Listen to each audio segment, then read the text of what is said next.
உங்களுக்கு லவ் மேரேஜ்னு சோழன் சொன்னா எப்படி ஆச்சு உங்க கல்யாணம்? நிலாவோட அப்பா எங்களை துரத்த அவருக்கு பயந்துகிட்டு நாங்க போலீஸ் ஸ்டேஷனுக்கு போக அப்புறம் அங்கேயே வச்சு அவசர அவசரம் வாங்கி கல்யாணம் நடந்துச்சு.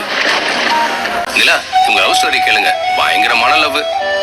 நீங்க வயசானதுக்கு அப்புறம் உங்க காதல் கதைய யார்கிட்டயாவது சொல்லணும். நிலா, நீ சொல்லுவல்லம்மா? கண்டிப்பாமா, நானும் சொல்லுவேன். வயசானதுக்கு அப்புறமும் நம்ம 2 பேரும் சேர்ந்து இருப்போமாங்க. உங்களை மாதிரி சும்மா அடிச்சு விடுறதுதான்.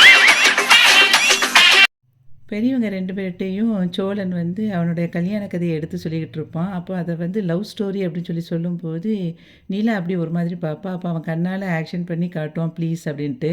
உடனே நீலாவும் அமைதியாயிருவா. அதுக்கப்புறம் நிலா கிட்ட நீங்கள் வந்து பெரிய ஆள் ஆன பிறகும் உங்களுடைய லவ் ஸ்டோரியை சொல்லணும் அப்படிங்கும்போது அவனும் ஓகே சொல்லிகிட்டு இருக்கும்போது நம்ம ஹாப்பியாக இப்படி தான் இருப்போமா கடைசி வரைக்குங்கிற மாதிரி சோழன் கேட்கும்போது நீலாவும் வந்துட்டு அடிச்சு விட்ற மாதிரி ஃபீல் பண்ணிக்கிட்டு இருப்பா. நிலாவும் அந்த பெரியவங்க கிட்ட வந்து ஹாப்பியாக வந்து எல்லா விஷயத்தையும் சொல்லுவாள். அதை வந்து சோழன் ரொம்ப சந்தோஷமாக பார்த்துட்ருப்பான். நிலா வந்து இப்படி பேசுகிறத பார்க்கும்போது சோழனை வந்து அவளுக்கும் பிடிக்குது. கூடிய சீக்கிரம் அவள் லவ்வை ப்ரப்போஸ் பண்ணுவா அப்படிங்கிறத நம்ம பார்க்கலாம்.